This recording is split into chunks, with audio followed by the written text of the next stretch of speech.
მოგესალმებით ბატონებო, ქალბატონებო და ბატონებო. მე გახლავართ აფხაზეთის ავტონომიური რესპუბლიკის უმაღლესი საბჭოს დეპუტატი, ფრაქცია ქართული ოცნება, დემოკრატიული საქართველოს თავმჯდომარე. მურმან კვარაცხელია. უნდა გითხრათ, რომ დღევანდელი სიტუაცია არც ისე სახარბიელო არის ჩვენთან უმაღლეს საბჭოში. უმაღლეს საბჭო უკვე მოგეხსენება თქვენ უკვე 20 წელზე მეტია, რაც თითქმის 18 წელი რაც თბილისში ფუნქციონირებს. დამხნის განმავლობაში ფაქტობრივად ჩვენ ვაკეთებდით ჩვენს გასაკეთებელ საქმეს, თუმცა აფხაზეთის პრობლემა და ყველაზე დიდი ტკივილი რაც ჩვენ გაგვაჩნია და ჩვენი მთავარი ფუნქცია არ შესრულდა. ახლა ჩვენზე არ არის დამოკიდებული, თქვენ კარგად მოგეხსენებათ, მაგრამ ჩვენ ჩვენს ფუნქციას ასე თუ ისე ვასრულებთ. ახლა ახალი რეალობის წინაშე დავდექით ჩვენ, როდესაც შეიქმნა და უკვე ჩამოყალიბდა ქართული ოცნება და გაიმარჯვა არჩევნებში 2012 წლის 1 ოქტომბერს და ამ არჩევნების შემდეგ უკვე სხვაგვარად შევხედეთ ჩვენ პროცესებს, მოვლენებს. ჩვენ უკვე დავფიქრდით იმაზე, რომ აფხაზეთის უმაღლესი საბჭო უკვე ძველებურად ვერ იცხოვრებდა, ძველებურად ვერ ფუნქციონირებდა. აქ საჭირო იყო ცოტა ლეგიტიმაციის ხარისხის ამაღლება, აქ საჭირო იყო სხვა მომენტები, რომელიც აუცილებლად ითვალისწინებს აფხაზეთის პრობლემატიკის ცოტა წინა პლანზე წამოწევას და მის ასე ვთქვათ დაძვრას იმ მკვდარი წერტილიდან, რომელიც სამწუხაროდ ჯერჯერობით არსებობს. აქედან გამომდინარე, ბუნებრივია დაესვა დღის წესრიგში და დგას კიდევაც რომ რეფორმებია უკვე გასატარებელი. აფხაზეთის უმაღლეს საბჭოში უკვე საკმაოდ სერიოზული რეფორმებია გასატარებელი, უკვე ძველებურად ცხოვრება შეუძლებელია. ამის ალბათ ერთ-ერთი მიზეზი, მთავარი მიზეზი გახლავთ სწორედ ეს, რომ შეიქმნა ჩვენთან ფრაქცია ქართული ოცნება, დემოკრატიული საქართველო. ბუნებრივია ჩვენი პლატფორმაზე ვართ, რაზეც არის მთლიანად ქართული ოცნება, ჩვენ გვაქვს ჩვენი პლატფორმა, ჩვენი წესდება და შემდეგ ვართ 5 კაცი, თქვენი მონამორჩილი, ქალბატონი ადამ არშანია, ბატონი ჯემალ საჯაია, ბატონი როსტომ შამოგია, ბატონი აკაკი გასვიანი. ეს არის ის ხალხი, ის ბირთვი, რომელიც ფაქტობრივად ცალკე გარიყული აღმოჩნდით იმ უმაღლეს საბჭოსგან, რომელიც უმაღლეს საბჭოს უკვე თითქმის 20 წელიწადია ჩვენ ერთად მოვდივართ და ერთად ვეწევით ასე ვთქვათ აფხაზეთის ჭაპანს. უნდა გითხრათ ბატონებო, რომ ჩვენმა ფრაქციამ დააფიქსირა თავისი დამოკიდებულება აფხაზეთის მთავრობის თავმჯდომარედ დროებით მოვალეობის შემსრულებლად ბატონ ვახტანგ ყულბაიას დანიშნვასთან დაკავშირებით. და ჩვენ ეს მოხდა უცებ, როდესაც ჩვენ გადაწყვეტილი ჰქონდა შევიკრიბეთ სესიაზე და სესიაზე ფაქტობრივად ეს ძალიან მოულოდნელად და სპონტანურად მოხდა. განცხადების განხილვა, თუმცა განცხადება უკვე წინასწარ დაწერილი ჰქონდა ბატონ ბარამიას და ამ განცხადების ასე ვთქვათ განხილვის შემდეგ ჩვენ გადავწყვეტეთ, რომ აქ მოვალეობის შემსრულებლად უნდა ყოფილიყო ერთ-ერთი მთავრობის წევრთაგან, რომლებიც ბარამია დროს მუშაობდნენ მის მთავრობაში, აფხაზეთის მთავრობაში. ბუნებრივია ჩვენ ამაზე ვიყავით, როდესაც უცებ შემოაგდეს ბატონ ვახტანგ ყულბაიას კანდიდატურა და თქვენს რომ აი ეს გაუშვათ მთავრობის დროებით მოვალეობის შემსრულებლად. მოგეხსენებათ, ვახტანგ ყულბაია გახლავთ აფხაზეთის უმაღლეს საბჭოს წევრი, დეპუტატი და ამავე დროს ფრაქციის ერთ-ერთი ფრაქციის ხელმძღვანელი. ბატონო? დიახ, ჩვენ დღეს ამოთხოვნები გვაქვს ახლა, ჩვენთვის მთავარი არის, რომ ეს არ არის ჩვენთვის მთავარი, რომ ჩვენ ამ განსხვავებული პოზიციის გამო ჩვენ აღმოჩნდით ოპოზიციაში, უმცირესობაში და პლუს ოპოზიციაში.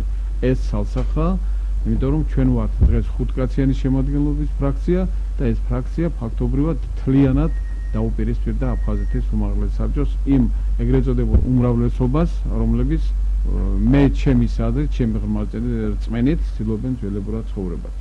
ახლა ბუნებრივია, ახლა ეს დროებით მოვალეობის შემსრულებელი გახლავთ ბატონი ყულბაია და ეს არ არის ასე ვთქვათ მთავრობის თავმჯდომარე, მას ის ფუნქციები არ გააჩნია, რაც მას უნდა ჰქონდეს. ამიტომ მოინდომეს კანონში ცვლილების შეტანა. იმ კანონში, რომელიც რამდენიმე წლის უკან თვითონ მათ შემოიტანეს ასეთი კანონი, აფხაზეთის კანონი, ნორმატიული კანონი, რომელშიც წერია, რომ აფხაზეთის ასე ვთქვათ ნორმატიულ აქტზე ვეტოს დადების უფლება აქვს აფხაზეთის იუსტიციის დეპარტამენტს. ნუ ახლა ბუნებრივია ახლა ეს არასოდეს არ ყოფილა ამას ანალოგია არ ქონია ჩვენ რომ ჩვენ კანონი მიგვიღო რაღაც ნორმატიული აქტი და მე ამაზე ვეტო დაედო აფხაზეთის ასე ვთქვათ იუსტიციის დეპარტამენტს. უნდა მოგახსენოთ ბატონებო რომ ეს კანონი რატომღაც სასწრაფოდ ცვლილება საჭიროებს ახლა ისევ და ისევ აი მორალესობის აზრით და ეს რატომ საჭიროებს ცვლილებას ამასაც მოგახსენებ. იმიტომ რომ ამ კანონის საფუძველზე უკვე კანონის აქტზე, საკანონმდებლო აქტზე ხელის მოწერის უფლება ეძლევა ბატონ გვაზავას, აფხაზეთის უმაღლესი საბჭოს თავმჯდომარეს. ნუ ახლა ბუნებრივია ბატონი გვაზავა როცა ამას ხელს მოაწერს ამ კანონს, კანონი მერე გამოქვეყნდება ჟურნალში მაცნე და შემდეგ ღებულობს ეს კანონის ხასიათი. ბუნებრივია ამით მათ უნდა და მათ სჭირდებათ რომ დააკანონონ ბატონ ყოლბაიას ასე ვთქვათ კანონიერება. ნუ ახლა ბატონ ყოლბაიასა როგორც პირადად ჩვენ არავითარი არ გაგვაჩნია პრეტენზიები, მაგრამ ჩვენ უკანონობას მხარს ვერ დაუჭერთ. და პირველ რიგში რა შემდგომარეობს ეს უკანონობა? იმაში რომ ვახტანგ ყოლბაია როგორც დეპუტატი იყო აფხაზეთის, ისე დანიშნეს მთავრობის თავმჯდომარის მოვალეობის შემსრულებლად. ეს ერთი დარღვევა გახდა. შემდეგ მეორე დარღვევა ის არის რომ ბატონ ყოლბაიას არავითარ დოკუმენტებზე ხელის მოწერის უფლება არ გააჩნია. თუმცა ისიც უნდა აღინიშნოს რომ ის მივლინებებში დადის, ახლა შვეიცარიაში იყო წასული, ბატონო ჩემო ყველაფერს აკეთებს იმისათვის რომ ჩვეულებრივ ასრულებდა სარგებლობს იმ უფლებებით, ფორმალურად თუ არაფორმალურად, ნუ ახლა კანონით ეს არ აქვს მას მინიჭებული, მაგრამ სარგებლობს ყველა უფლებით, რა უფლებითაც უნდა ისარგებლოს მთავრობის თავმჯდომარე. ნუ აქედან გამომდინარე, ბუნებრივია ჩვენ ძალიან დიდი პროტესტის ნიშანი, პროტესტის გრძნობა გვიჩნდება იმასთან დაკავშირებით, რომ თუ კი ეს ყველაფერი არაკანონიერია, მაშინ ჩვენ რა უნდა გავაკეთოთ? ჩვენ მხოლოდ აი ასეთი განცხადებებს ვაკეთებ, ჩვენი ფრაქცია ამას კატეგორიულად ეწინააღმდეგება, მაგრამ ეს უმრავლესობა ცდილობს ისევ და ისევ მოახდინოს ამ კანონის ინსცენირება და ახლა უკვე საქართველოს პარლამენტს თხოვეს, რომ ეს მუხლი, რომელიც არის ჩვენს კანონში, ასეთი მუხლი არის, რომ ვეტო დადების უფლება არ უნდა ქონდეს იუსტიციის დეპარტამენტს. თუმცა მას ანალოგია არ ქონია თქო, მე გეუბნებით რომ საერთოდ არ ყოფილა ასეთი რამე. და მეორე ის რომ ხელის მოწერა უნდა ქონდეს ბატონ გვაზავას, რომ გვაზავამ ისევ და ისევ მოვალეობის შემსრულებლად დანიშნოს. რატომ? იმიტომ რომ გვაზავას უკვე არ შეუძლია მისი ასე ვთქვათ თავმჯდომარედ დანიშნვა, მთავრობის თავმჯდომარედ ერთი ელემენტარული მიზეზის გამო. ეს პრეროგატივა არის კონსტიტუციაში გვიწერია, რომ საქართველოს პრეზიდენტის თანხმობით ხდება აფხაზეთის უმაღლესი საბჭოს მიერ აფხაზეთის მთავრობის თავმჯდომარის დამტკიცება. ნუ ბუნებრივია თქვენ იცით ალბათ რომ საქართველოს პრეზიდენტმა ამაზე უარი განაცხადა. ამხანაგი ბატონი ყოლბაია, როგორც იტყვიან, ბატონი ყოლბაიას უარი განუცხადა საქართველოს პრეზიდენტმა და არ მისცა ამაზე თანხმობა. ეს მეორე. მესამე ჩვენ ძალიან გვაინტერესებს, როდესაც ასეთი სიტუაცია და კიდევ არსებობს იცით თქვენ საქართველოს ქარტია, თავისუფლების ქარტია, სადაც მერვე მეცხრე მუხლის თანახმად, ვინც რაიკომის მდივნად არის ნამუშევარი, ეს ადამიანები არ შეიძლება იყვნენ უმაღლეს პარტიულ თანამდებობაზე. ნუ ესეც ვრცელდება ბატონ ყოლბაიაზე, მაგრამ ამაზეც რატომღაც თვალის დახუჭვა ხდება. ნუ მაშინ ჩვენ გვიჩნდება ძალიან ისეთი გონივრული ეჭვი იმასთან დაკავშირებით, რატომ ხდება ასეთნაირად ბატონი ყოლბაიას ლობირება.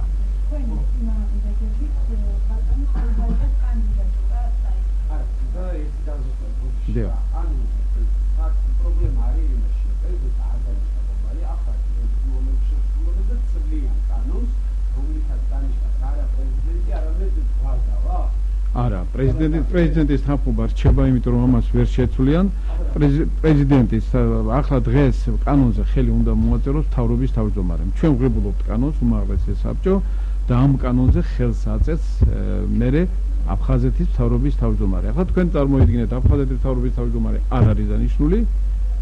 ბატონო ჩემო, ჩვენ კანონი რომ მივიღოთ, ის კანონის ძალაში მხოლოდ მთავრობის თავმჯდომარის დანიშვნის შემდეგ შედის.